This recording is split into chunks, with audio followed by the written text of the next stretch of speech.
Good evening, everyone. Tonight we've got a talk by Tom Radford. He's a forager, a content creator, and an advocate of supporting local and sustainable food. And he's recently started keeping bees. He grew up in the New Forest, and there his love of nature and all things wild was born.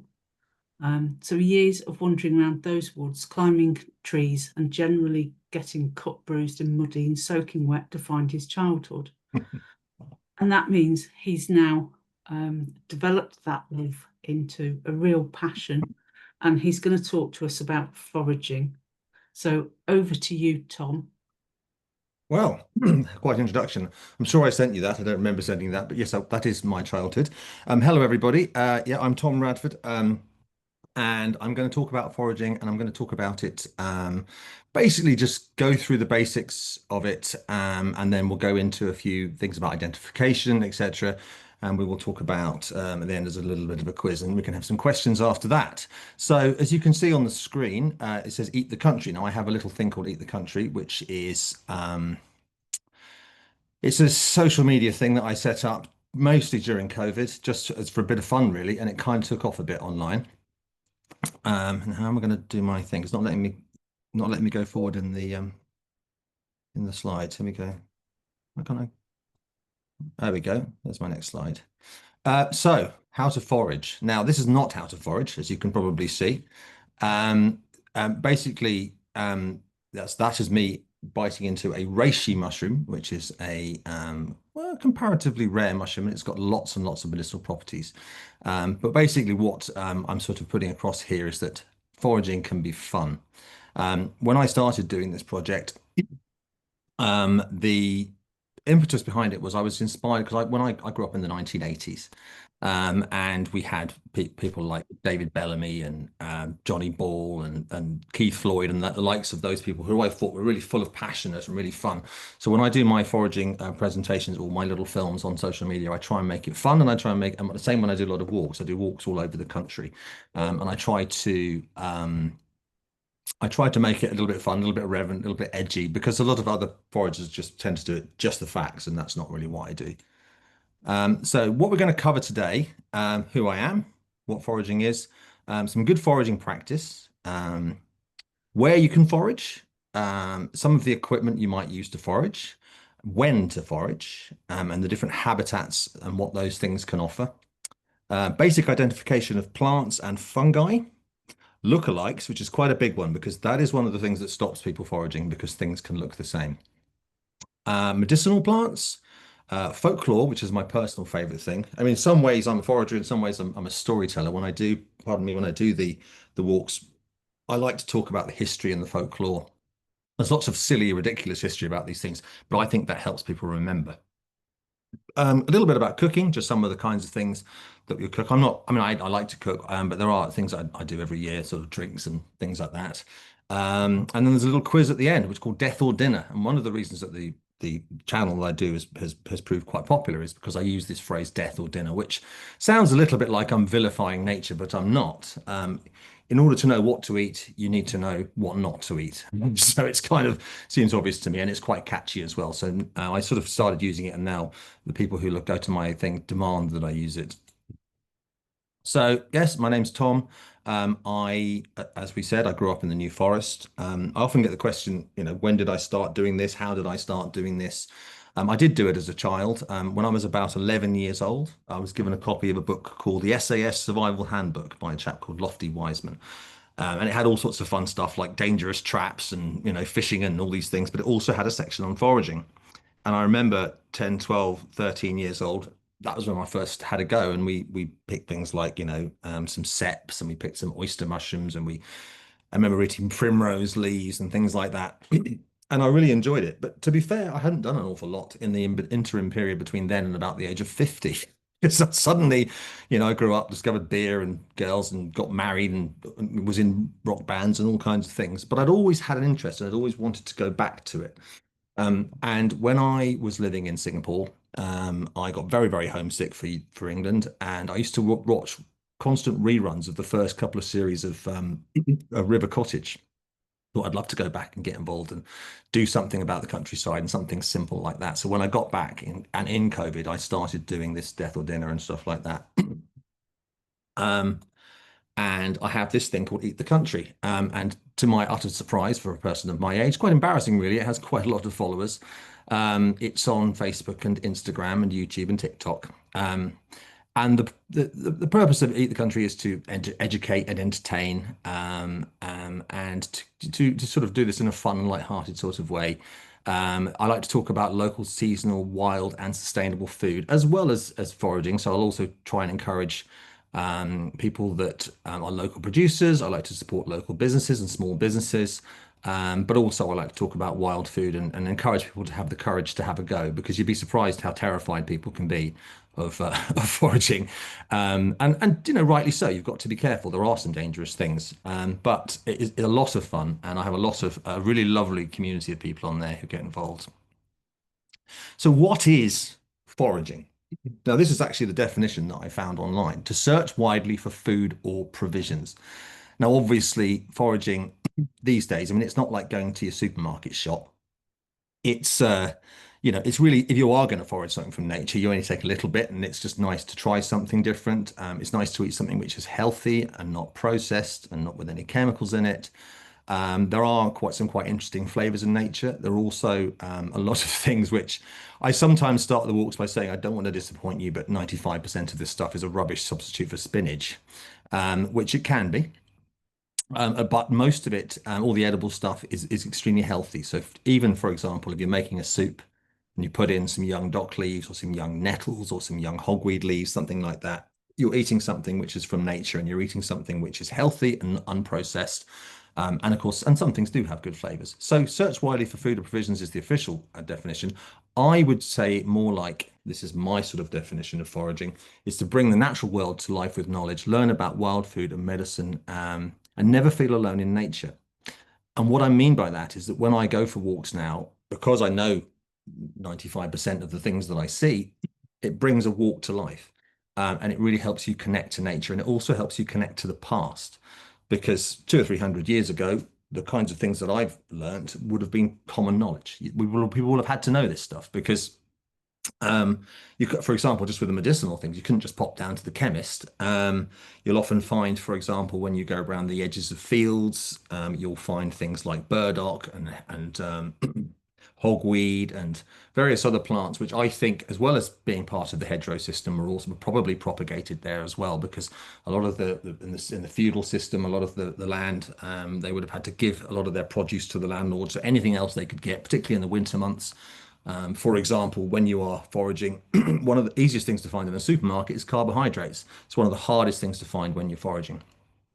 So, for example, a burdock root, which is about that sort of size, a bit like a parsnip, would have been a great source of carbohydrate. So I feel that when I learned this stuff, and particularly when I walk around hedgerows and woods, I feel like I'm connecting to nature, and I feel like I'm connecting to the past and that shared information. So I actually now I've turned into a complete nerd with this. It's a bit like bird watching. You get to a point where you just can't stop yourself, and every time you see something you don't know, you've got to find out what it is.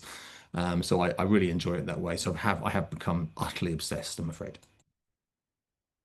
So percentage of, is that, I've got the meeting recording thing is right in the middle. I don't know if we can move that out of the way because I can't actually read.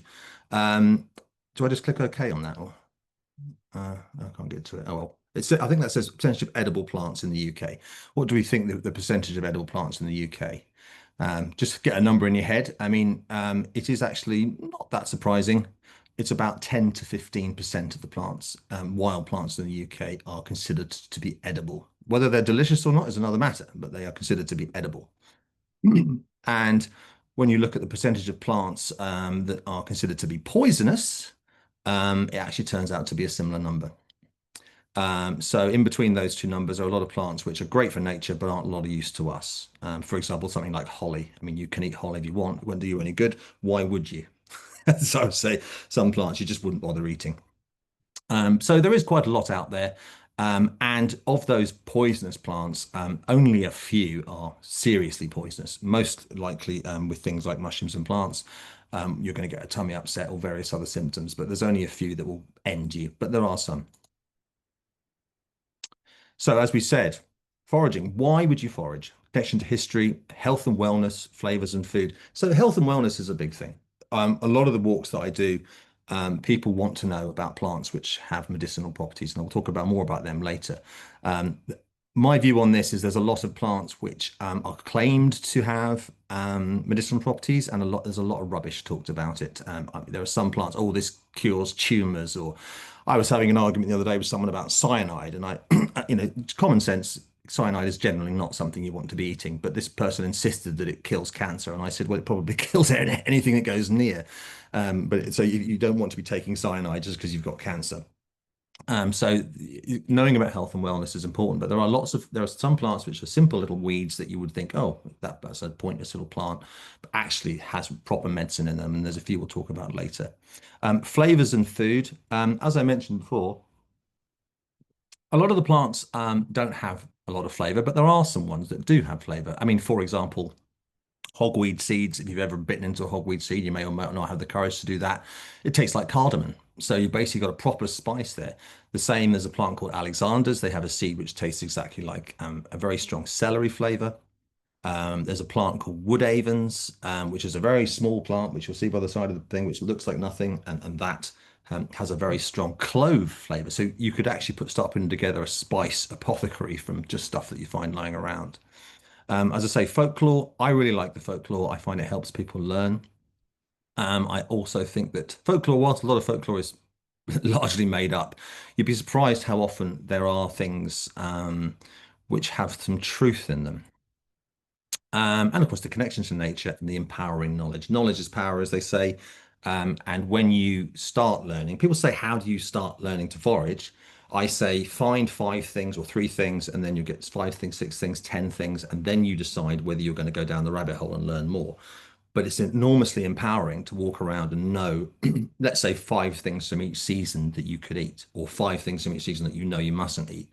It suddenly brings all this green mess to life, which I think is enormously empowering. And I once I realized that the knowledge was starting to accrue, I just felt, as I say, I got absolutely addicted to it. Now, good foraging practice. I always advise people not to overdo it. So personal use it and not for profit. Now, if you were to go out and start foraging stuff and selling it, you can get in quite a lot of trouble. Um, and we'll talk about some of the rules around that later on. But basically, if you go out and just get personal use, I say if you're having a meal and you know what you need, take what you need for that meal. But when I see people online with boxes and boxes of chanterelles and things that they've done there, and they're looking all pleased with themselves, it makes me rather cross because whilst, for example, picking a mushroom doesn't actually do any harm to the plant, any no more harm than picking an apple, um, they are there for a reason, and there are creatures that need to eat them. So, as I say, don't be greedy and don't rinse nature. And I feel very strongly about this, and I do end up in arguments in the in the vicious cut and thrust of the foraging world.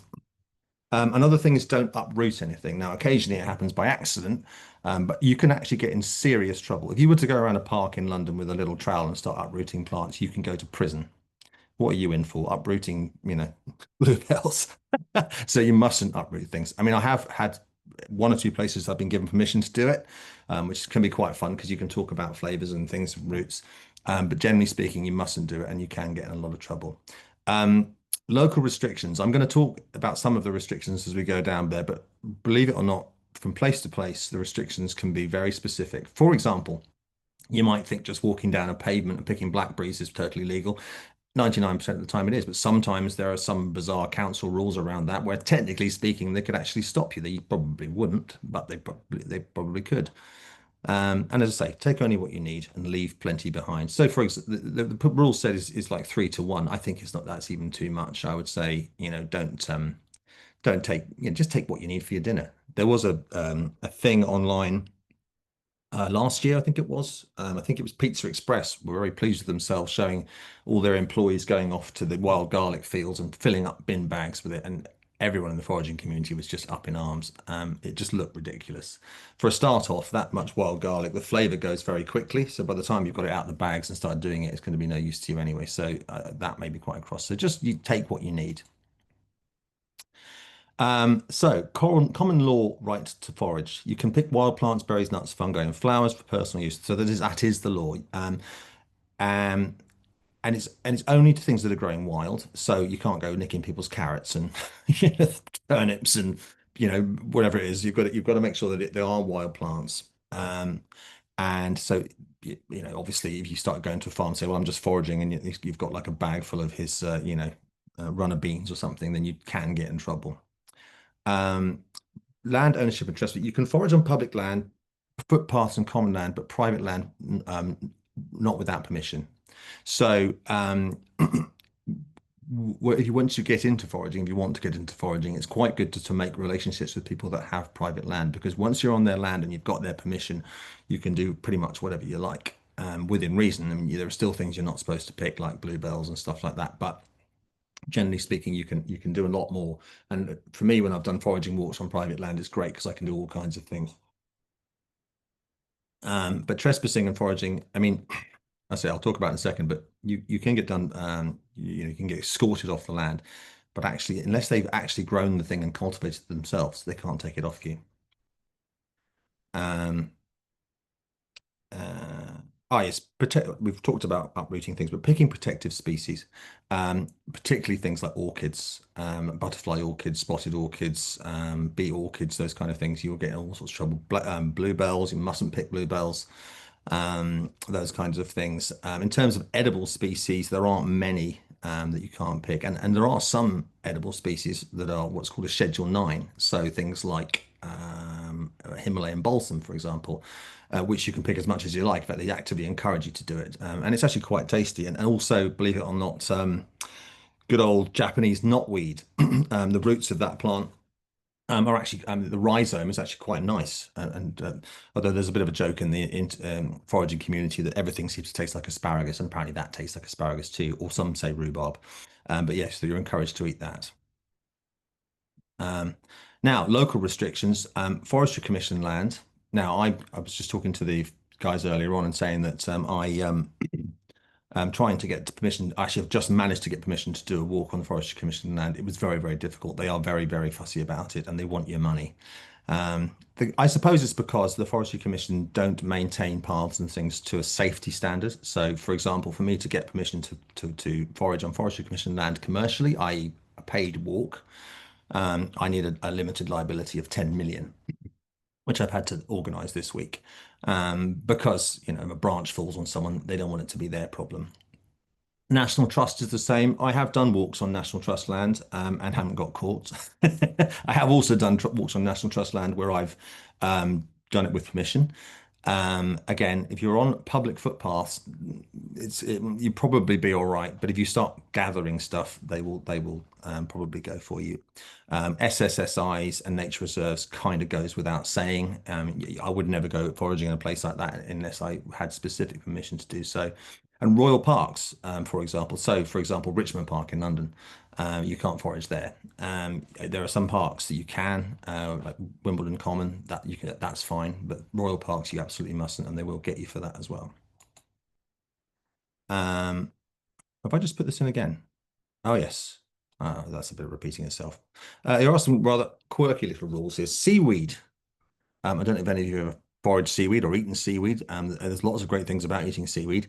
You can collect loose seaweed, but harvesting seaweed which is still growing may need a permit. This is very, very difficult to enforce because lots of seaweed just floats around. I doubt anybody would enforce it, but it is a rule. So if you are foraging, just because something is below the sea, the what it is, the tidal line, doesn't mean you can just go and help yourself. You can, but you've just got to be careful and be aware of it. So I would say if you are doing it, be careful. Also, when you are foraging by the sea, look at where you are. If you're near a town or a big city or something, you really don't want to do that because God knows what's going to be coming out of the sewage pipes and the chemicals, etc. Mushrooms. There have been sting operations for mushrooms. There are certain groups of people who just seem to think they can just literally go along in lines, like 20, 30 people, and steal as many mushrooms as they like, and they then sell them commercially. And in Epping Forest, for example, they have now banned all foraging because of this. Again, it makes me very, very cross that people do things like that. Often, and this is not in any way having a go at people from Eastern Europe and stuff, but in Eastern Europe, mushrooms grow in much, much larger proliferation than they do here, the same as they do in Scandinavia.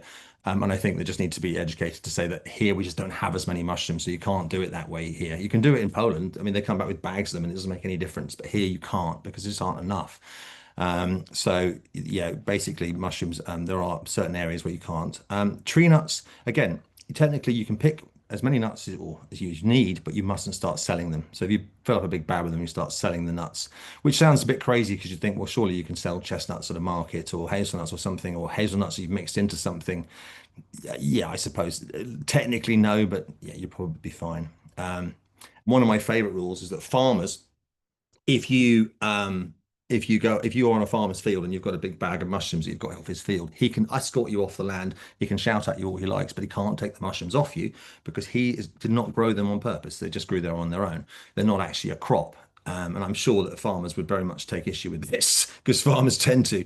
But yeah, so you've got to be a little bit careful with those kind of things. But I have been on a farm with a mushroom and have been told off by a farmer, unsurprisingly. Now, foraging equipment. This is actually quite important.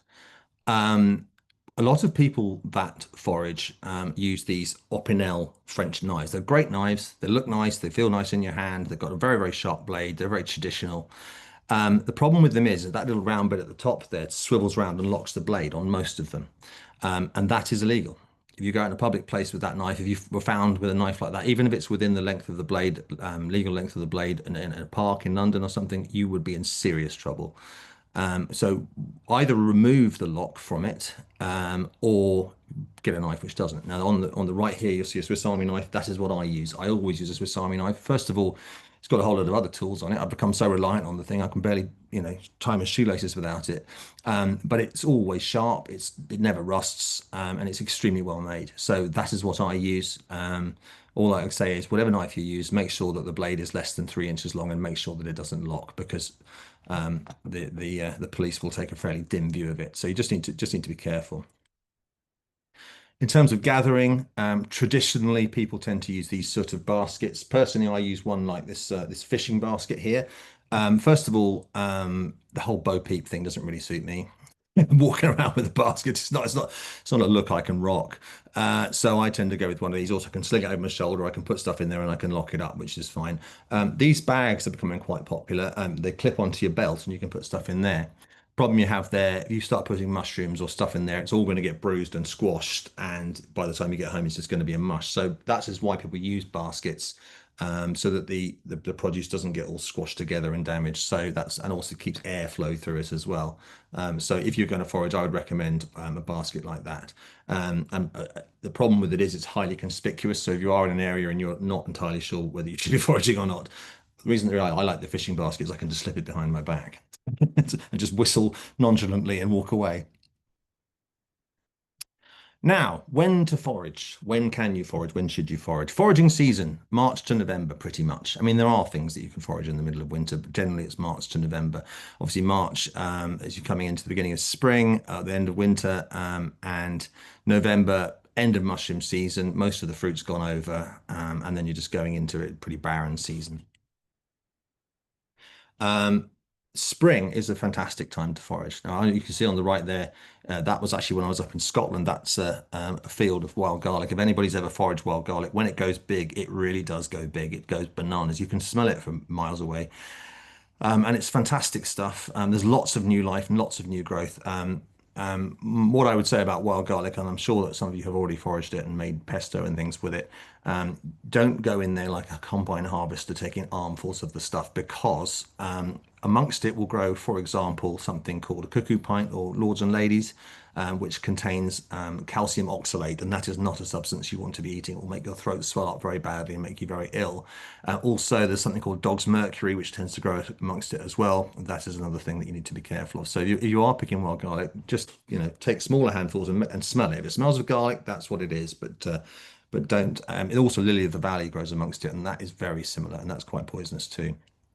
But it is a great time to forage, lots of new life. Early flowers and shoots, for example, things like primroses are coming up. They're very good eating. You will see, yeah, well, I mean, there were a few mushrooms about left over from the winter time. But it's all about young plants and young growth. Yeah, and late winter mushrooms, the one that you will see is called a velvet shank, which we might talk about a bit later on. And that's one that was it's an orange mushroom, and that's very good eating as well. Summertime. That is actually a picture of me with a what's called a chicken of the woods, which I found this year, which weighed 4.5 kilos. So that is a great summer mushroom, and they're still around now. You'll find them growing on the side of trees. Um, there's lots of seeds and early fruit, so there's lots of seeds on things like hogweed. There's lots of nettle seeds that start to come in. Nettle seeds are perfectly edible, and are supposed to be a natural pick-me-up. Not that I've noticed it myself. Lots of herbs about things like wild chicory. There should be wild oregano about. Chicken of the woods, I say, is one of these. There's a couple of other mushrooms you might see. There's something called a beefsteak mushroom. There will be, things like field mushrooms, etc., starting to come out. Dryad saddle is another one, which is a mushroom, tree mushroom, which looks it's called a dryad saddle. Actually, I don't know why it's called a dryad saddle. Basically, its other name is a pheasant's back mushroom, and the back of it looks like sort of the plumage on a mainly on female pheasant. And hedgerows. Hedgerows are probably the best thing about summer foraging. I absolutely love hedgerows. There's so much going on. There's so many flowers. There's elderflowers in the beginning of summer, which you can make elderflower cordial, elderflower champagne, etc. As you start to go into the summer, you start getting some of the early berries coming out. There's lots and lots of edible things in the woods. So summer is one of the best times. And then, of course, autumn, which you then start to get the abundance of fruit. And I don't know if you've noticed this year, any of the bushes and plant and trees around you, that the fruit is coming out crazy amounts this year. And the reason for that is what's called a mast year, which technically speaking happens every 4 years. It Some say it's because of a cold winter, some say it means there's going to be a cold winter. I've noticed even since the snowdrops came out in January, everything has been coming out in ridiculous abundance. I saw a slow bush blackthorn this weekend, which was almost falling over. There was so much fruit on it. So if you're going to make sloe gin and you're going to make damson gin, those kind of things, this is your year if you've never done it before. So it's a great time for fruit. There's lots of berries on the tree, haw-berries. There's lots of rose hips. Crab apples as well. Crab apples obviously don't bite into a crab apple, you'll regret that. But they make fantastic jam. They're full of pectin, so they're really, really good, and they make the most amazing apple sauce. Mushroom madness. It is mushroom madness. Well, it would be if it would bloody well rain. We haven't had decent rain since about March. But when it does rain, and it's supposed to be a bit of rain coming in at the end of this week, I think it will go mad for mushrooms, and you will start to see things like chanterelles coming through. You'll start to see lots of the boletes, like the ceps and the porcinis coming through, and all kinds of other mushrooms. There's about 10,000 different species of mushrooms and counting in this country. I could probably do 70 at a push. So, but at least enough to eat. And I'll talk more about mushrooms later on in terms of identification. It's a good time for bottling and pickling as well. So if you're going to make your sloe gin, not quite ready, I would say probably beginning of September. There is a bit of an old myth about the fact you have to wait for the first frost before you pick sloes. Thing to do is just put them in the freezer for a few days and they'll just exactly the same effect. And you can make sloe gin, you can make black brew whiskey, and all kinds of things. Or if you've got some of your honey, you can start making some mead, which I'm actually doing at the moment. That seems to have gone a bit wrong, unfortunately. Winter. Winter is really the time to enjoy what you have made, preserved foods and blackberries and things, because it isn't an awful lot to forage. There are some things which are still around. We talked earlier on about Jack by the Hedge, which is wild garlic mustard. I found that in December. And so, unlike wild garlic, and you have to wait for the season, that is something that you can actually get all of the year around, which is great. Nettles, there'll probably still be some nettles coming through. Things like ground ivy, things like some of the galliums, like the cleavers, that kind of thing. So there are things about, but really it's more the time that historically people would have had things that they had preserved and made, and then we would eat those things. And I'm a big advocate of people eating seasonally. I don't really understand this concept of eating strawberries in December in this country. You should be eating, like, we used to eat blackberry and apple crumble and those kind of things is what it should be. I think our bodies are designed to do that. I use the moniker "booze from the bushes," which is quite a nice way to describe the things I make, and I love to make things like sloe gin, and I love to give them to the people on the walks because they love it. It's like Christmas in a glass. If you ever haven't tried sloe gin, if you do drink alcohol, then by all means give it a go.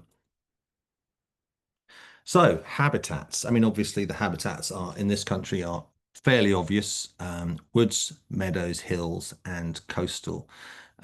And obviously they all have their own different quirks and trains and features depending on the amount of rain they get, the amount of runoff of the water and exposure, the amount of light they get, etc.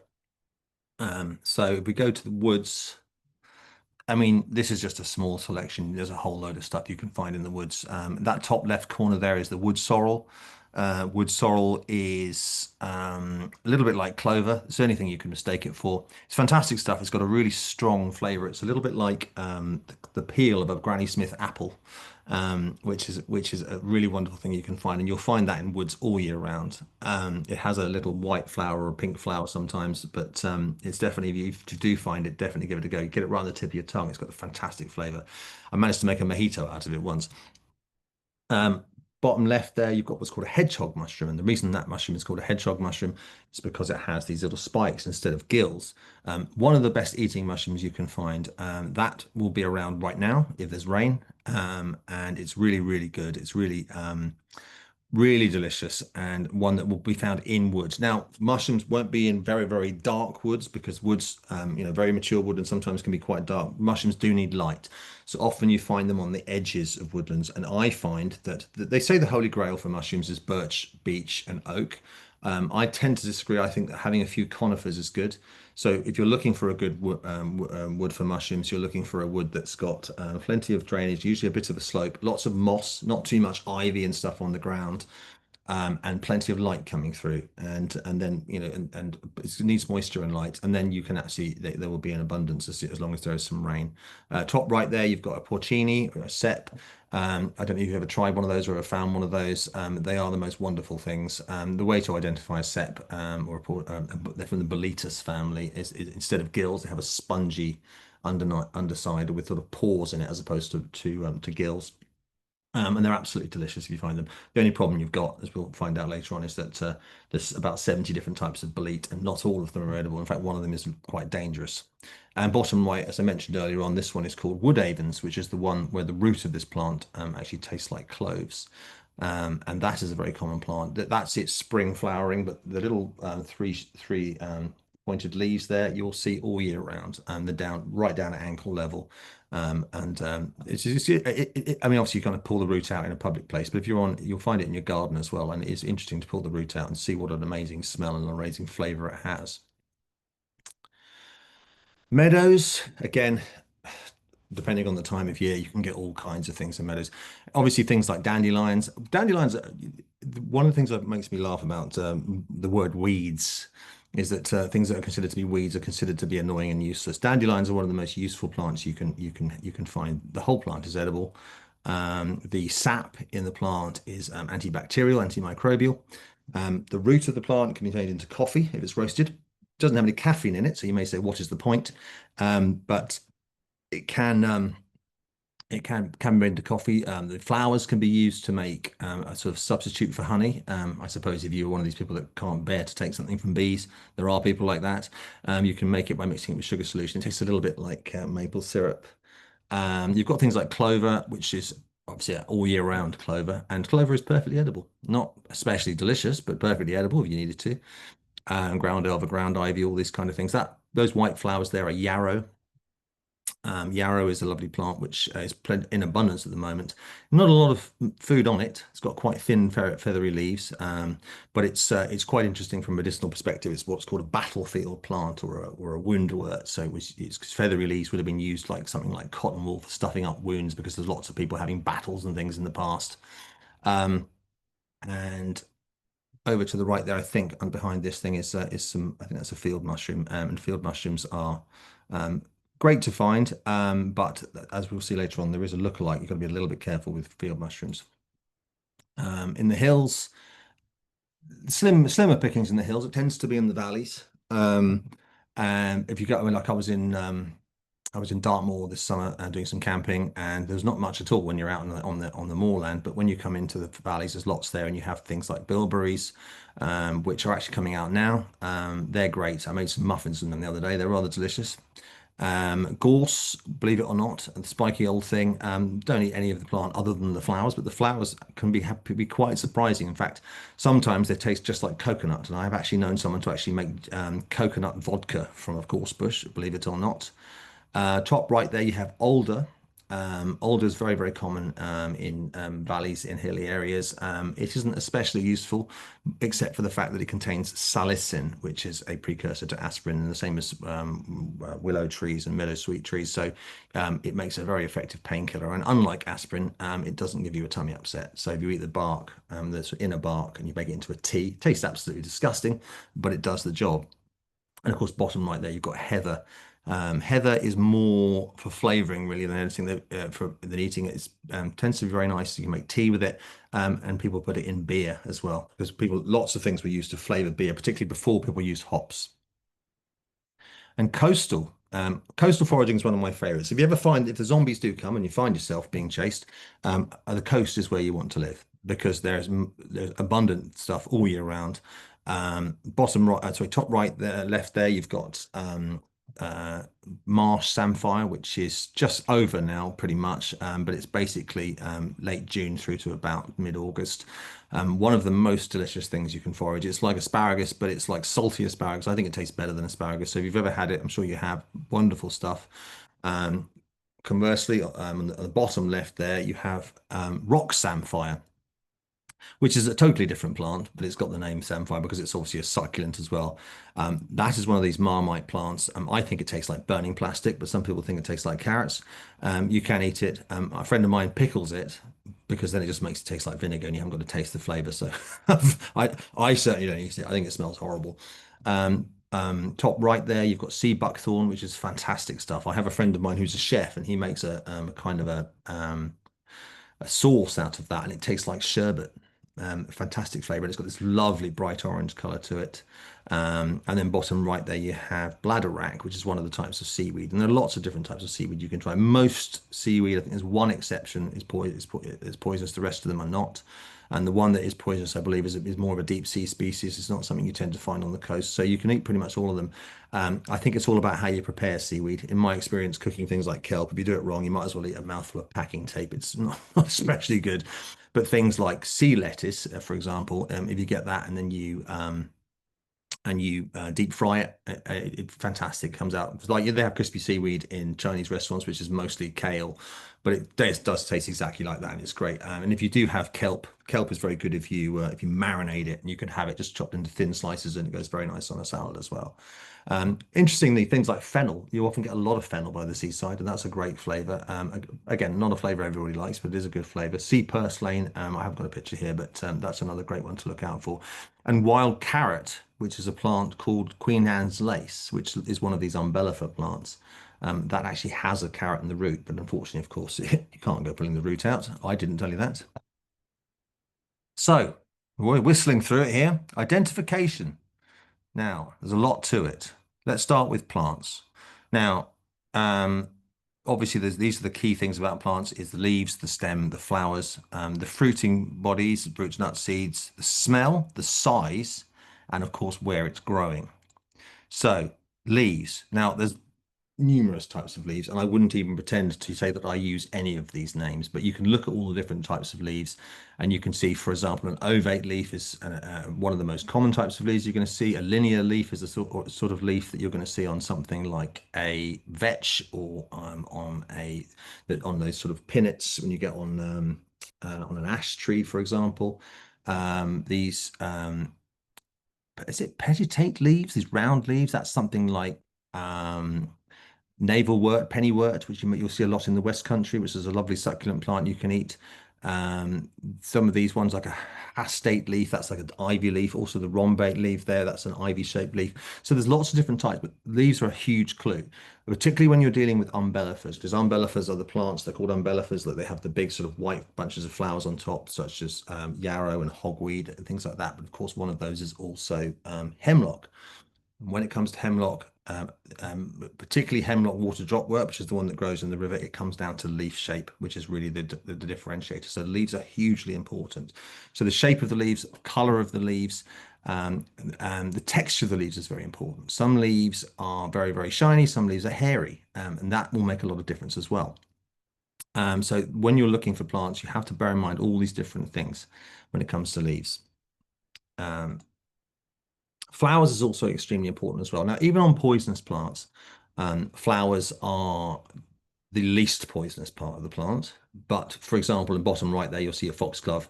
I actually had a person writing to me and saying, "Oh, yes, I do like to I used to eat these when I was a kid." And I'm like, "Well, no, you didn't, because you wouldn't be an adult. Because foxgloves will basically end your life, and they contain digitalis, which will slow your heart down to the point where you will probably die." But flowers are very important in terms of their shape, the number of petals they have. For example, the difference between speedwell and forget-me-nots is that for the speedwells have five. I don't remember now. Speedwells have got four petals, and forget-me-nots have got five. So that is how you can tell the difference. And both those plants are edible, but sometimes it can make a big difference. For example, these pink flowers here, these are mallow, which are just about edible. But a plant that comes out at the same time, which is exactly the same color, is red campion, and that is not edible because it contains a lot of saponins and things which will make you sick. So flower shape is important, and also the time of year it flowers. In the bottom there, you have hawthorn flowers or the mayflowers. And that is a telltale sign, that it's hawthorn. Of course, the leaf shape is important as well. But some plants will flower then. Plants like ivy haven't even come into flower yet. And as you probably know, for your bees, they're one of the sort of saviors as you go into September and November, because October, November, because they basically flower late, and they're basically pretty much the only thing that does. Um, so yeah, flowers are very important as well. Fruits and berries are important. Um, I've particularly chosen these pictures just to show you some of the scarier ones. Right in the center here, I don't know if you've seen that plant about anywhere, but that is called woody nightshade. And it grows in hedgerows, and it will grow amongst, for example, it'll grow amongst rose hips, and it'll grow amongst haw-berries, etc. Now that contains a substance called solanine, which is similar to atropine, which will make your heart go incredibly fast to the point where it will most likely kill you, depending on how many you eat. And there is an old story that says that if you eat this stuff by accident, the only thing that's going to save your life is to eat foxgloves, because they'll slow your heart down. Problem you have there is dosage. I wouldn't want to be the person who decides how much of each one you eat on the way to A&E. But in this case, it's the shape of these berries. They're kind of like M&Ms sort of shape. They hang in these sort of little bunches. The berries on, for example, hawthorn are round, and they're different. It's sort of they just don't hang down like that. They're more likely to sort of go out straight. These berries at the bottom right, I don't know if you've ever seen these before. They're wonderful looking things. They're called spindleberries. And they're called spindleberries because the plant was used to make spindles, because the wood is particularly good for that purpose. They're bright pink, they're absolutely lovely, and they're really, really poisonous. There have even been stories of children dying by eating these things. And so, an important thing with red berries is that not all red berries are dangerous, but it is very much important to know a few of them, because, of course, children will think they look like sweets, so you need to be careful. And top right, we obviously have blackberries, which are starting to come out now. I think blackberries are about the best thing you can forage, period. Good, eating a good blackberry off a bush, picking them with your parents as a kid is one of the best memories I have. And it's so funny because whenever I talk about blackberries, I get people whining about fox urine and oh no, they've got bugs in them and all these kind of things. I'm like, just eat it and stop worrying about it. I mean, it won't do you any harm. Just eat it off the bush. There are some people that take blackberries and put them in the freezer overnight to allow the maggots to come out. I'm not sure that's something that I'd want to look at. I just eat them, put them straight into a crumble. Don't think about it. It's extra protein. Nuts and seeds. So, as you can see, you have to take all these into effect, the leaves and the fruit and the nuts and the seeds as well. For example, here and the bottom in the center, we have the seeds of hogweed. Now, if you were to find when they go dry, they're like brown and they're flat, but at the same time, you could find the seeds of hemlock being brown and dry and looking quite similar at the same time. So you have to know the difference. And the difference in this case is that these bunches of seeds are flat and oval shaped.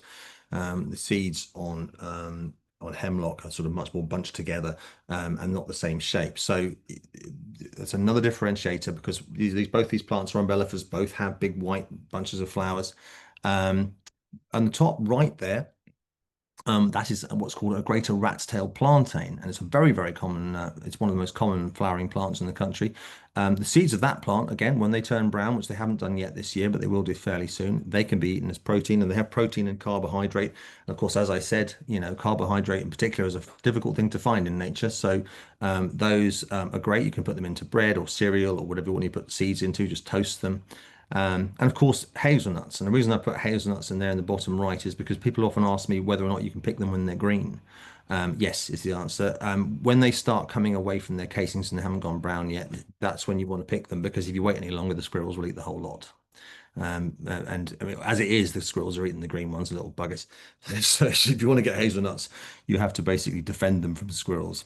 Um, now, obviously, I put things like ripeness and flavor there. Obviously, as I said about the hazelnuts, ripeness is important with the plantain ripeness in terms of the color going to a reddish brown color. Flavor, you've got to know what you're doing before you start tasting something. The reason I mention flavor is because these hogweeds have a fantastic cardamom flavor, a really strong cardamom flavor, which is great. But because it's an umbellifera, and that is not an entry level thing, you have to know what you're doing. But once you've got it, I remember I had an Asian couple on one of my walks, and they got very excited they were going to make chai from this, so you can make hedgerow chai, which I thought was quite exciting. The stem. Now, the stem is very important too. And I put two particularly nasty plants here to talk about the stem, because, for example, this what plant here on the right is hemlock. Now, hemlock, when it gets tall, it's quite a difficult thing to confuse with something else. But when it's a young plant, it's almost indistinguishable from cow parsley because they're both umbellifers. They both have almost the same shaped leaves. And when the leaves are young and green, it's hard to tell the difference. So when you're looking for the difference between hemlock and cow parsley, you look at the stem. And the stem, people say, oh, the stem of cow parsley has got hair on it and the stem of hemlock has none. Well, the hair is so small that you can hardly feel it. Also, they talk about ridges on the stems. Again, some do, some don't. But the difference here on a hemlock stem is that it has these purple blotching. It looks like someone spat beetroot juice or ink onto it or something. If you see anything with purple blotches on the stem, always avoid it. I can't think of anything that's got purple blotches on the stem that I would eat. And the same token on the left here, we talked about hogweed a moment ago. That is a young giant hogweed coming up there. And again, if you look at the stem of that plant, you can see that there are purple dots all over it. And again, it's another reason not to eat it. Also with giant hogweed, the leaf shape is different as well. But really the first differentiator you notice is that. And giant hogweed is a very, very nasty plant. I don't know if any of you have ever had to deal with it. I've seen them 18 feet tall. And they contain a substance called furanicumarin, which will blister your skin. If you put it on the skin and get into sunlight, it will blister. And those blisters can last more than 10 years. So it is really something you do want to avoid. Now, obviously, whether stems are hairy or smooth, as I say, people talk about that. I'm much more in terms of visual cues personally. Nodules can be important as well in terms of the shape. So, for example, a hemlock plant will be tall and thin, and they can go up, 12 feet tall, whereas a cow parsley plant will have nodules, so they're slightly more kind of bent and twisted like that. So again, that's another differentiator. And of course, the height. A common hogweed will be lucky to get to 8 feet. As I say, these giant hogweeds can get much, much taller than that, and they're huge, big things. They look amazing. They're like sort of space cauliflowers. I mean, the heads on them are gigantic, but definitely one to avoid. Um, Mushroom. So when this is actually, look at that. That's a parasol mushroom. It's big as an umbrella. I found that near Canterbury. Color, gills, skirt, vulva, smell, size, habitat, spores. There's quite a lot with mushrooms. And again, mushroom identification is a bit of a tricky area because they don't always obey the rules. So if we're looking at a picture of a mushroom here, you have the vulva at the bottom, which is the egg sac. The mycelium is the stuff under the soil, of course, which you don't generally see. You have the stem, you have the ring or the skirt there, you have the gills, and you have the cap. You have to be aware of all those different things when you're talking about mushrooms. Now, what are we looking out for? Well, the really, really dangerous mushrooms, and we're talking about land mushrooms as opposed to tree mushrooms here, are the Amanita family, the death caps, and the destroying angels, etc. There is no hard and fast rule, but I would say if you see a vulva at the base, that's usually a bad sign. If the stem is white, the ring is white, the gills are white, don't eat it under any circumstances. There are very few plants that have a ring on them and white gills and a white stem that are mushrooms that are edible. I certainly wouldn't. The cap depends. With death caps, you're looking at a sort of a greenish color cap. With destroying angels, it's completely white, like a duck egg. And for something like an Amanita muscaria, the fly garrick, it's red, and with the panther cap, it's brown. So they're one. Now, those are not the only dangerous mushrooms about by any means, but they are some of the most dangerous. And so the white gills and the white stem and the white ring and the white vulva are, you know, just avoid at all circumstances because it's just not a pleasant way to die. If anyone saw that story in Australia about that woman who managed to kill half of her husband's family with a beef Wellington, it's not a nice thing to do. It takes about 5 days and it's very awful. Spore patterns are quite interesting. Now, I'm no expert on spore patterns. I know people that get obsessed with these things. But if you understand spore patterns, basically what you're doing is you're taking the cap of the mushroom, you're putting it onto a bit of paper and you leave it overnight and it will put these patterns, different colors, different shapes. And these can be a telltale sign too. So if you go right down the rabbit hole of mycology, this is the kind of thing that people tend to do. They're actually rather beautiful spore patterns, but I haven't quite got to the stage where I'm an expert on those things. But if you do want to go down the rabbit hole, that's one to learn. Now, this is a bit of a deception. Now, what did I say about mushrooms with white gills and white stems and white caps? Avoid. But of course, typically here we have a perfectly edible mushroom. This is why mushrooms don't obey the rules. This mushroom over here is called a St. George's mushroom, which they come out around about St. George's, one of the first decent mushrooms to come out in the spring. It has a white stem, it has white gills, it has a white cap, but it doesn't have a ring on it and it doesn't have a vulva on it. And the top of it is very sort of higgledy-piggledy. It tends to be with the amanitas, they have a rounder sort of cap. I know these, they do have, there's a group of mushrooms which are known as the spermatophores, and that is what they smell like, I'm afraid. Some people say wet flower, but that is what the general consensus is that they smell like. So when you are familiar with that smell, then you know that you've got what you're looking for. But again, this is just another example of something following the rules and then completely breaking them. Another one here. Look at this. Well, this one's got the remains of a vulva on the base there. It's got a white cap. It's got white gills. We can't eat that, but we can eat this because this is actually called a blusher, and this is one of the amanitas. But it has a slight pinkish hue to the stem and a slight pinkish hue. I'm pointing out, you can't see I'm pointing at it, but I am pointing at it. At the base of the stem, you can see a little bit of pinkish there, and that means it's perfectly edible and it's a very good eater. So I personally don't eat these because they are very, very similar to panther caps because they have a brown top on them. But I have friends of mine who have cooked them and fed them to me, and they're 100% confident, and I'm still alive, so I suppose they got it right. But again, this is a typical thing. This is why mushroom foraging, you've got to be so careful because the rules are very, very tenuous. This is another one, for example. So this one's a boletus. And you think, oh, great, I found a cep or I found an edible boletus. And it's got a lovely sort of, you see those on the base there instead of gills, it's got that spongy pores on the base. But you turn this one over and you cut a slice through it and it instantly goes dark blue. Now, the rules on this are quite vague, but generally speaking, if something goes dark blue very quickly straight away, it usually means it's something you shouldn't eat. Probably isn't going to kill you. It's probably going to give you a nasty stomach upset, but you wouldn't eat it. Whereas on the face of it, when I first saw that, I thought it was a lovely babel eat. And I was thinking, oh, this would be great to talk about and possibly even take home. But the minute we cut through it, first of all, it was a bit slug eaten already, as you can see. But when we cut through it, it did that. And I thought, no, I'm not eating that. So if you are identifying mushrooms, the trick is to start with the really, really obvious ones. And the same with anything in foraging, start with the really obvious things. Tree mushrooms are generally less poisonous than ground mushrooms. So these ones are very obvious. The tree mushrooms, these three here, that one, the brown one there is called a jelly ear, tends to grow on elder trees. It's not especially tasty, but it is edible. People use it, they dry it out and they put it into soups and things like that. I've even known people to make Jaffa cakes with this, soaking it in Grand Marnier and putting it into biscuits with chocolate. So apparently that's something you can do. Top right there, you have the chicken in the woods. You saw a picture of that earlier on. That's a fantastic mushroom. I mean, you can't really mistake that for anything else. It doesn't taste like chicken, but the texture is exactly like chicken.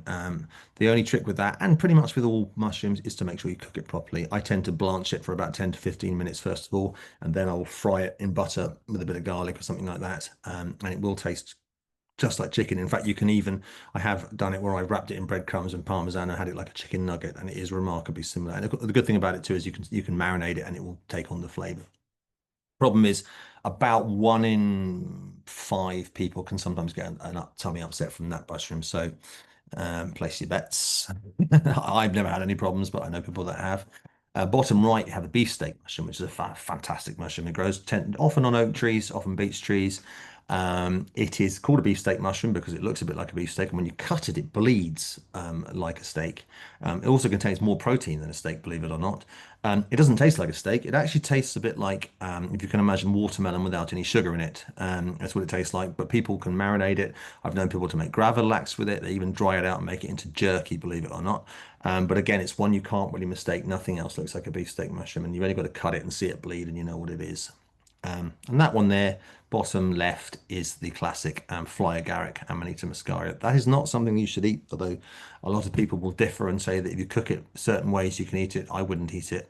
And of course, it also has a psychoactive element to it, which I certainly wouldn't mess with. But some people, some people do, bless them, but I certainly wouldn't.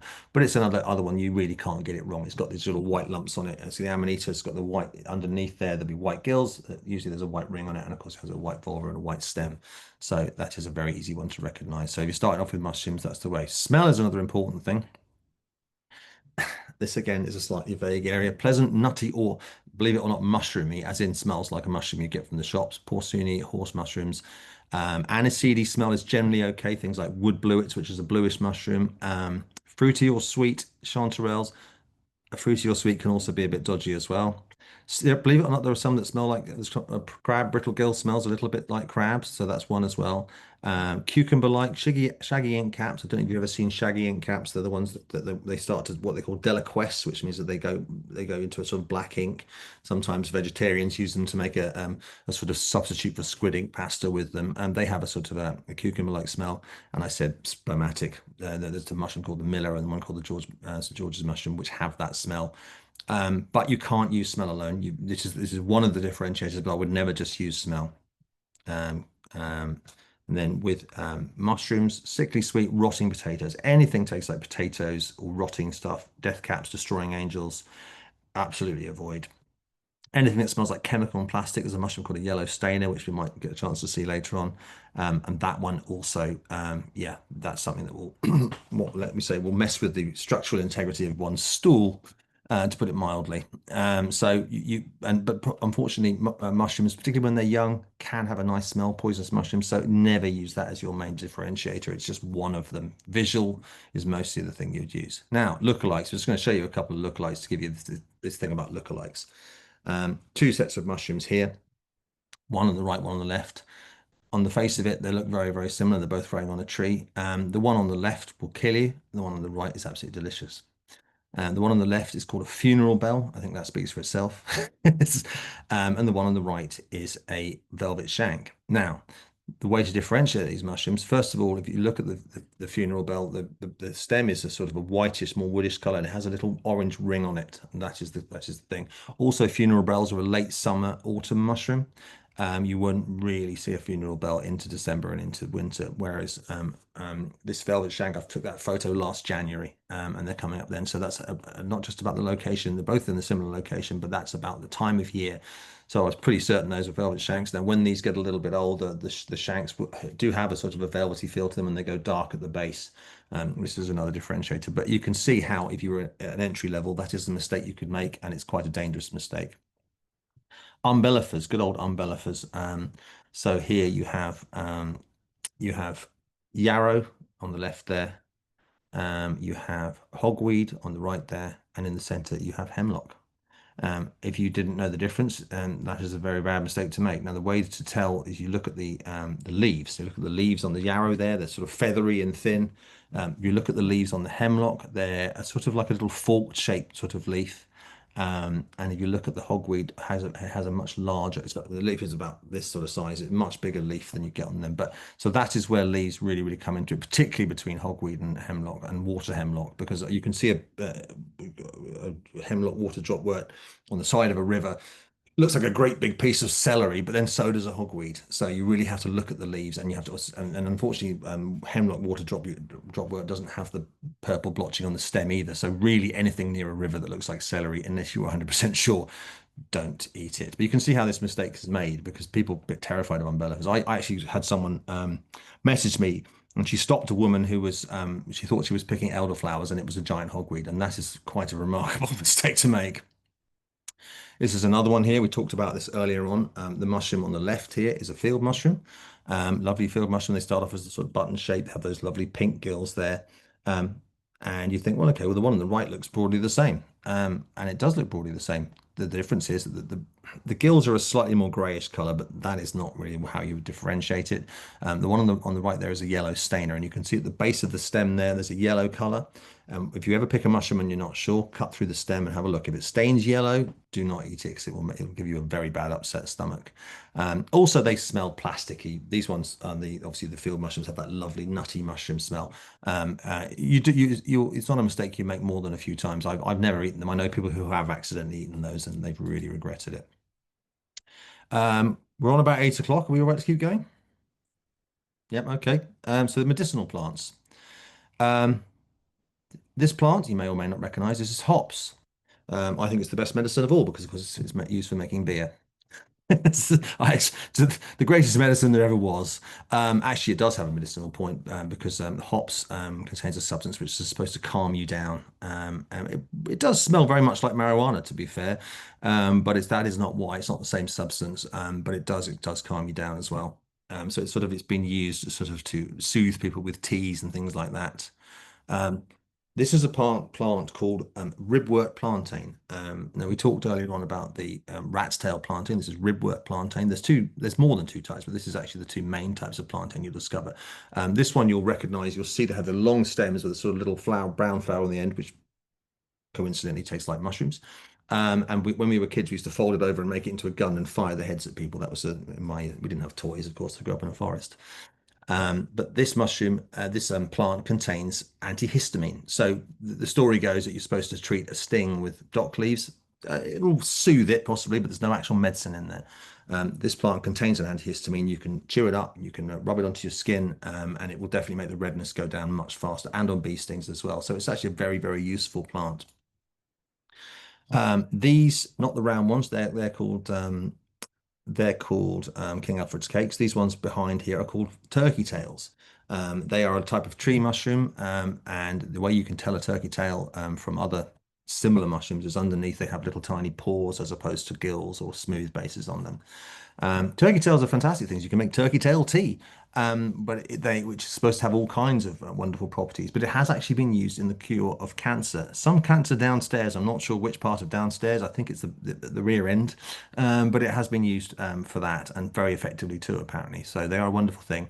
I know some foragers have just picked them, eaten them like chewing gum because they're quite chewy. They're not especially tasty, but turkey tail tea actually is quite a nice thing to have. And so you do find, I found this patch here. I mean, it went all the way up the stump. It was absolutely wonderful. The ones on top of there, which are the King Alfred's cakes, not a lot of use to eat because they're much too hard, but they make fantastic kindling. Get one of those and dry it out, cut it in half, one spark and it will light. And there's evidence that people in prehistoric times used to use these to carry fire from place to place. It was simpler than having to light a fire. So it's like a sort of Stone Age cigarette lighter, if you like. This is the wood avens I talked about earlier on, and this is one that you will now. You probably think, oh, I've seen that. You actually see it everywhere now by a path if you look out for it. It has these three leaves. I mentioned that the root of this plant tastes like clove. It's because it contains exactly the same substance as a clove, the spice. Not only that, but were you to have a toothache, you can actually numb your gum with it. So that is proper medicine, which I think is great. And of course, you could use it as a spice. It's clove. You could put it into something like mulled wine, something like that. Now, this is a fantastic mushroom. This is called a birch polypore, and you'll probably have seen these on birch trees. Once they start getting into the birch tree is not long for this world. Birch polypores are kind of like a toolkit mushroom. Not only can you can sharpen razors on them, You can use you can slice them into plasters for cuts, and not only are they antibacterial, they're also, believe it or not, antifungal. A fungi can be antifungal because this tree belongs to these mushrooms and it's not having any other fungi on it, so it'll stop fungus. So you've got a plaster there which also contains medicine. Um, and interestingly enough, there was a chap called Ötzi who was found under a glacier in the Alps somewhere, and he was dead as a result. He'd been there 5,000 years. And when they looked in his bag, they found one of these. And they also looked at his stomach, and he had a parasitic whipworm in his stomach, and they believe he was actually treating himself with this. So this is old medicine, which is fantastic. So you can't really eat these, but you can make a tea with them as well. And apparently that can help with antibacterial. Folklore, my favorite thing. I love a bit of folklore. Now, this is a plant called fleabane, and it's got quite a strong smell. It's called fleabane because it's supposed to be a quite good as an insect repellent. You'll find it a lot in fields. It is totally edible, but it's probably got a pretty strong flavour, I should think, with that smell. But the folklore goes, and in the days before television, when people were a bit bored in their caves or their hovels, they would have a large bowl or cauldron of water, and everybody in the family would grab one of these flowers and throw them in. And the first flower to sink was the person who was going to die first. So that was a sort of a precursor to reality TV. I suppose makes tie a stone to Granny's one, obviously, so that sinks first. This is a wonderful plant. This is a stitchwort, tiny little white flower. There's two types of stitchwort. And the nickname of this plant is adder's meat. Now, often people gave plants names to sort of to protect people from the dangers of picking them. This is called adder's meat because it grows in swamps. And they used to tell children that if you pick this flower, you'll get bitten by the adder and you'll be the adder's meat. Basically, it was just to stop children going into swamps because obviously that is dangerous. Another edible little plant. It's supposed to be that you pick this plant, there's going to be thunder, but I haven't noticed that happening. Now, this is quite funny. Have any of you ever heard of a thing called the doctrine of signatures? The doctrine of signatures is a an idea that when something looks like something, then that is what it does. And a lot of plants were, people thought they did something because they looked like that. Now, this is a spotted orchid, and the root of this plant is it's shaped a bit like a willy. There's no other way of putting it, really. And so the Romans used to make a drink out of this called salep. Because they thought it was an aphrodisiac. They had absolutely no evidence of this. It's kind of like rhino horn, really. But they did. And so there's a lot of plants you'll find which have this doctrine of signatures, a lot of plants that have sap in them. People thought that they helped with things like breastfeeding and stuff like that. Often there was some truth in it because often those things are antibacterial, etc. But it is quite common in nature to find this doctrine of signatures, and it's worth looking up because there's quite a lot of fun stories that go with it. This is a plant called, no, I can't remember how to pronounce this. It's Viper's bugloss or Viper's bugloss. This is actually quite a poisonous plant. I found this in a car park in Dorset. But it's supposed to look, or the flowers or the part of it is supposed to look like the mouth or the tongue of a viper, i.e. a snake. Therefore, doctrine and signatures, people thought that it cured snake bites. It doesn't. I'm sure they quickly found this out, but they still said that it did. I think it's these little tongues that's supposed to look like viper's tongues. Again, it doesn't. Just because it looks like the snake's tongue, it doesn't cure it. In fact, this is actually quite a poisonous plant. This is a great one. This is ground ivy. I love ground ivy. It's got this amazing smell. Again, it's another one that smells a little bit like marijuana. So sometimes you have to double take when you walk past this stuff. This is edible. It's a pot herb. It's a very strong flavor. But it's the folklore about it is if you're having problems with people enchanting your cows, and I'm sure you've all had that. If you put a string or necklace of this stuff around your neck, it'll stop people enchanting your cows because you can see through magic. It's not a problem I've had, but I'm sure people do. This one is called Herb Robert. Its nickname is Stinking Bob. It's a geranium family. Smells a little bit like burning plastic. And the story goes, I mean, it's actually, this is another one that's been used in the treatment of cancer because it's very high in antioxidants. But the story goes that if you're being harassed perpetually by rabbits and deer, this covering yourself in this plant will make them go away. And basically, the idea is that I think it probably came from the fact people would put it around their vegetable patches to deter deer and stuff because it has got a rather unpleasant smell. I have to tell this story because it always makes me laugh. This is a dandelion head, and of course, as you probably know, you can blow the leaves, blow the seeds, and supposedly tell the time. You have to be very, very accurate to tell the time doing that. But there was a group of people in, I think it was somewhere like Germany or Eastern Europe, who used to use this for family planning. Um, And the idea was that you would blow the head, and as long as the number of seeds left on the head was equal to or less than the number of children that you have, you may now proceed. I don't advise anybody to use this for family planning, and I'm sure there was a lot of people in that village. It's a, it's a, again, I don't know where they got that idea from. Now, because we're whistling through 10 past. Okay, cooking. Now there's all sorts of things you can cook with stuff, and there are obviously the classic things. And these are some of the classic things that I would make from nature. In the top left there, you have wild garlic pesto, and I'm sure that anyone who's done a little bit of foraging has probably had a go at that.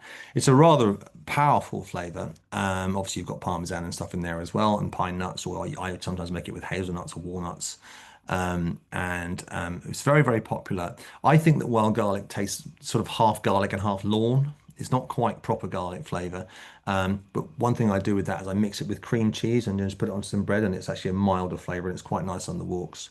In the center there, we have sloe gin. If you haven't made sloe gin, this is absolutely your year. As I said before, it's fantastic. Generally, a third sloes, a third sloes, a third sugar, and a third gin. And if you can wait 3 months, you have Christmas in a glass. And that is fantastic stuff. Definitely worth a go. On the right there, those are elderflower muffins, which I've put on the walks before. And you can make elderflower cordial, which you can then put into the icing and little elderflowers on there. And that's actually quite a nice treat at the start of a walk or the end of a walk. Risotto is a great thing to do with mushrooms. When I do the walks, mushroom risotto, particularly when it's on a sort of cold day, is absolutely fantastic. And with wild mushrooms, if you dry them out and then you rehydrate them into there, the flavor is 10 times as powerful, which is fantastic. In the center there, forager's soup. You can just make a soup like a normal soup with spinach and potato, etc., and then put some foraged ingredients into it. Things like hogweed have a sort of a chicory flavor and stuff, and that's quite a nice popular one on the walks as well. So a nice simple thing to make. Putting some healthy ingredients in which are not processed won't necessarily improve the flavor that much, but you're eating something much healthier. And of course, bottom right there you have chutneys. I maintain that it's impossible to finish an entire jar of chutney. I've never managed to do it, and it's unwanted Christmas presents. But if you like chutney, fantastic thing to do, and you can make them with all kinds of things. I mean, out at the moment, you've got things like damsons and stuff like that. You can make chutney with them. Blackberry chutney is very, very good as well, with a bit of cheese. So those are some of the basic things that I would cook myself. Right, just quickly then, and I don't know whether I'm going to be able to hear anybody saying anything, but I'm just going to have a little quiz at the end. Now, I do a thing called death or dinner. So what I'm going to ask you to do is just in your head decide whether you think this plant is death or dinner. So this one, what do we think? We've got ideas? Now, this is actually death. And it's death because this is hemlock water dropwort. And as I said before, it's typically, doesn't have the purple spotches on the stem, and it's an umbrella foot, but it's the leaf shape that you're looking out for with this one. You see those little sort of frond-shaped leaves there. Definitely get to know that plant and get to know those leaves and tell children about it, because that is a very deadly plant and it doesn't look that deadly. Now, the next one, wait a second, it's the same plant, isn't it? This actually is very, very similar, but this is actually hogweed. Again, the important differentiator here is the leaves. If you look at the bottom, you see those leaves there. They're much, much larger and a much different shape, like a sort of oak leaf almost sort of shape. But just from the head and just from the stem, very difficult to tell the difference. So this one is death. What about that one? You've probably seen that one before. And I like to talk about this. This is a yew tree. And believe it or not, the yew tree is the most dangerous tree in this country, particularly French, because obviously they used to make bows out of it at Crécy and Agincourt. It's got a substance called taxine, which is a cardio poison, and it will mess with your heart rhythms. Even though they have made a fantastic anti-cancer drug using taxine, and I actually spoke to a woman today who had chemotherapy and took this drug, and it was enormously helpful. But I like to talk about this plant because it's all poisonous except these berries, and the actual red of those berries is edible. And I have arguments in the sort of cut and thrust of the foraging world about whether or not you should eat these berries. They're called, nickname is snot berries because they have a snot texture. But the seeds of the berries are the most dangerous part of the plant. And believe me or not, 5 or 6 of those will kill you. And people say, "Oh, just spit them out." Well, I wouldn't buy grapes with cyanide capsules in any more than I would eat these. So I would say don't eat them. And so yew trees, wonderful trees, they can live 3,000 years. Just leave them alone. This is another classic. It's a shame, really. Such a beautiful plant, but this is laburnum, and they call it the golden waterfall because it's one of the most beautiful plants and trees you'll see, and people love to have it in their gardens. Um, Fantastically poisonous. Contains a substance called cytosine, which will, yeah, bring you to an early end. When I was a kid, we had one of these in our garden, and my mother cut it straight down. And when we moved to a house, because she's because the little in the sort of later in the season, it produces these little peas, and kids have a habit of thinking they're peas and eating them. And yeah, it doesn't take many of them. About 15 of those peas will kill a child. So it's a lovely plant, but it is deadly. And there's another similar looking plant, um, which is deadly and not deadly. This one's death and dinner. This is wisteria. You can eat the petals of wisteria. I've actually seen people put them in ice cream of all places. They don't taste of an awful lot, but you could put them onto a salad or a garnish. However, later in the year, this will produce pods which look like runner beans, and those are fantastically dangerous. So it's death and dinner. You'll see wisteria on the side. You may have it on the side of your house yourself. It's an absolutely wonderful plant, but yeah, these you can eat, not the pods. What about that? Isn't that a beautiful plant? Death or dinner, what do you think? Well, this not just death, this is actually the most poisonous plant in the UK. This is monk's hood or wolf's bane. You tend not to find it in the wild, but I have seen it. This contains something called aconite, and that is something like 100 times more powerful than hemlock.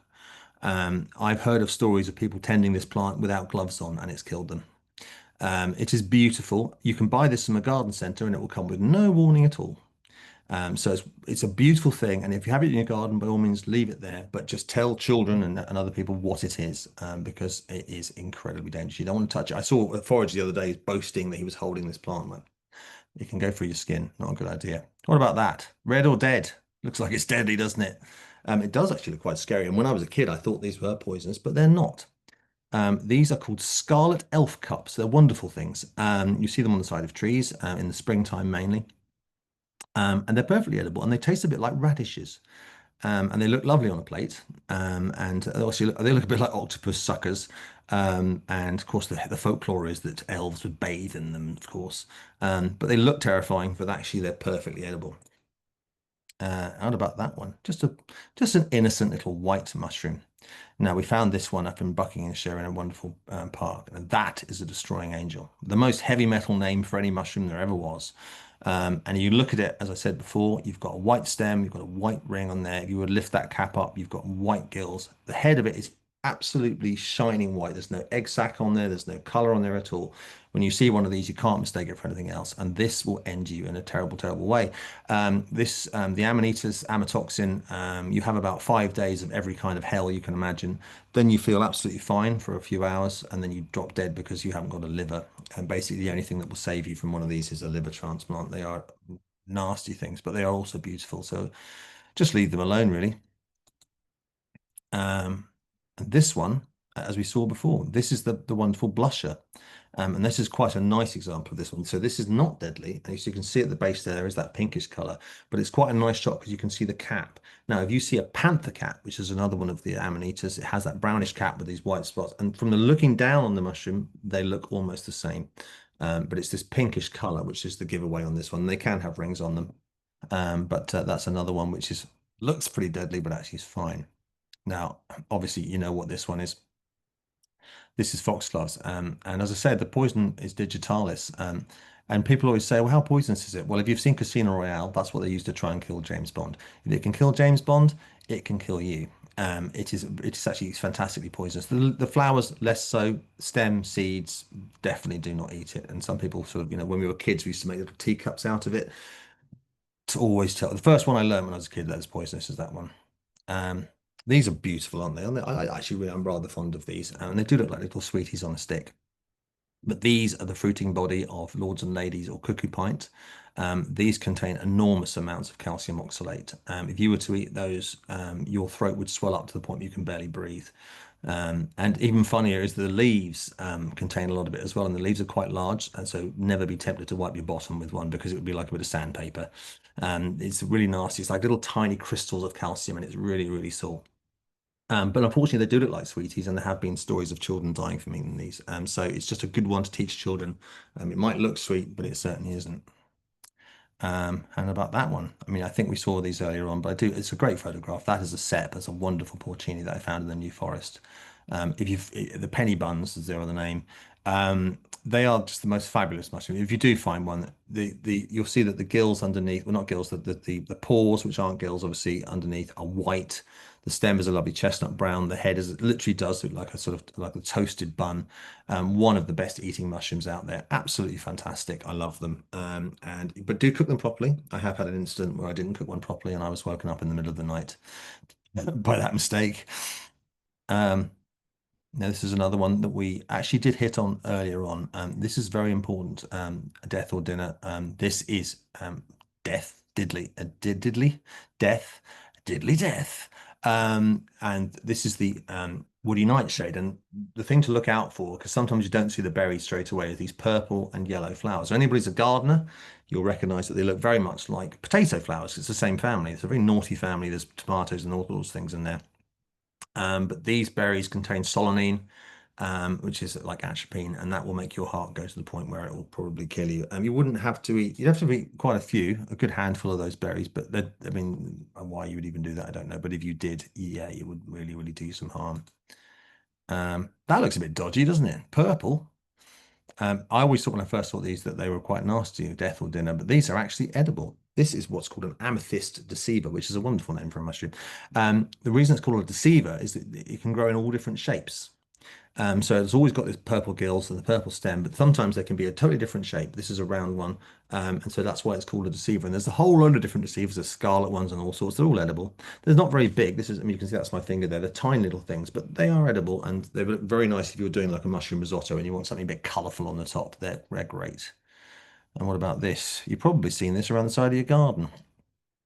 This is it death or dinner? Well, it's most of the time it's neither, but it can be very dangerous. This is laurel, cherry laurel. People grow it around their gardens because it grows quickly and it gives you lots of privacy. However, it if you were to go into that on a windless day with a strimmer, it will throw clouds of cyanide at you. And there is a story about a chap who was cutting up this stuff and he was throwing the leaves and stuff into a strimmer. Into a wood chipper, and there was so much cyanide that he passed out and he fell into the wood chipper.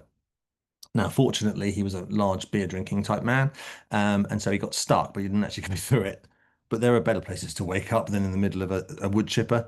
There's even stories about people putting this in the back of their car, driving to the tip, and passing out and crashing their cars because you just got to be careful. So if you're going to cut the laurel around your garden, do it on a windy day, possibly wear some sort of face mask or get someone else to do it. That's a lovely little plant, isn't it? Looks very innocent. Actually, it is innocent. You may have seen this in your garden or in hedgerows around your garden. This is called honesty. And it actually, when I first saw it, I thought that can't be edible, but it actually is. It's perfectly edible. It's called honesty because when you see the seed casings of them, they're like a sort of moon shaped, you see through, and it looks like a purse with little coins inside it. And that's why it's called honesty because you can see what's inside. And I say, I always, you'll see it in ornamental, like dried flower arrangements and stuff. It's very popular, but on the face of it, because of the color of it, I saw that was going to be deadly, but it's not. It's edible. And finally, you can't end without this. Now, what have we talked about? Poisonous mushrooms, death or dinner. This one is absolutely death. This is the wonderful death cap. Now, as I said before, at the base you have the white vulva, you have the white stem, you have the white ring, and you have the white gills. And the cap is a sort of, it looks a bit like it's got sort of greenish kind of moss slime color on it. And that is a death cap. And that is why I knew straight away that that woman who killed her family in Australia was a liar because no self-respecting forager doesn't know what one of these looks like. It's one of the first mushrooms you learn. This is the same as the destroying angel. You'll end the same way. It is absolutely horrific, but it's a beautiful thing, and I always jump for joy when I find one because I find them really, really, really cool. But yeah, not one to eat. There we go. That is some information about foraging. I hope that you enjoyed that and that made some sense, and you may have learned a few things. It's a lot of information, I know, but I am rather obsessed with this and a complete nerd. So I hope that you've learned a few things there. Thank you so much, Tom. That was really interesting. It's so nice to have seen such a variety of deadly and edible things. Yeah, Um, everyone that, loves deadly things. that there is one question, or there might be two questions actually. Um, a beekeeper in Norfolk has said their bees have really struggled for forage for the past couple of years. And have you found it more difficult to forage with the changes in climate and environmental change? Oh, absolutely. I mean, last year was a complete washout in terms it was rain. I mean, you probably remember we had rain right into July from the winter. There were no, I mean, last year there were hardly any sloes. There were no acorns. There were no ash keys. It wasn't too bad for mushrooms because they like a bit of rain, but too much rain will even wash them out. And spring foraging wasn't brilliant either. And oh, you've all disappeared. Is it you still there? Yes, we're all here. I just stopped you sharing, so Oh, that's okay. we I can got a all bit see confused. each other now. Okay, cool. Um, so um, this year it's the lack of rain. So whilst it's a fantastic what's called a mast year, there's lots and lots of fruit and lots of nuts. The mushrooms are hopeless. We need some rain. When the rain comes, I think the mushrooms are going to fight back, and I think it'll be a good mushroom season if they get some rain. But thus far, where I live at the moment, there's nothing. And I do worry because you see a lot of the plants pushing their fruit out early, and the problem is that the fruit comes out so early that the birds, when they really need it, it won't be there. So it could be a bit of a disaster. It's been a bad year for harvest as well, as you've probably heard. I mean, some of the farmers are really struggling because the corn heads have come out so early, they're not big enough and they're not getting proper yields. So yeah, it does definitely affect the seasons massively affect what I do. If there's no mushrooms, you take someone on an autumn walk and there's no mushrooms, they'll burn you alive. We have a question from Andrew. His hand's up anyway. Do you want to unmute and ask your question? Um, Hi Tom. Thanks for the talk. It was really, really good. I hope you can hear me okay. I can. What a Great. fantastic moustache. Thank you. Likewise with the beard. Uh, Query, how do you know if land is public or private? Well, that's a very good question. You have to do your homework, really. It depends what you're doing. I mean, because they don't always have a sign. What I tend to do is I use the footpath map app, or there's a couple of other apps I use, and just check whether it's a public footpath. Even if it's private land, if it's a public footpath going through it, you shouldn't have a problem foraging on it. And most farmers don't really care. It's only if you start wandering out into their fields and trampling on their crops, or where there's livestock and your dog's running around, that they'll give you a problem. But most of the time, it's fine. It's only really if you were planning like me on doing a walk of foraging, then I will do my own work beforehand. For example, I did a walk in Butte Park in Cardiff, which is actually was a really good walk actually. But we did contact them, the local council, and check, and they were fine with it as it turns out. So really, it comes down to using the map and checking whether it's a public footpath or not. That's really the safest way to do it. Right, thank you. Thank you.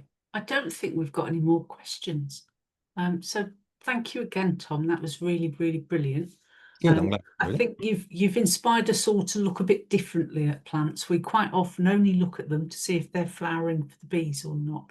But I think we'll be looking at them with fresh eyes after that talk. So thank you.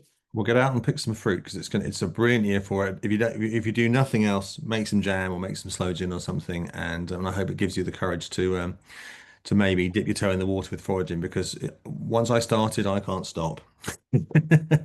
Excellent. Thanks very much, Tom. All right, thanks very much, everybody.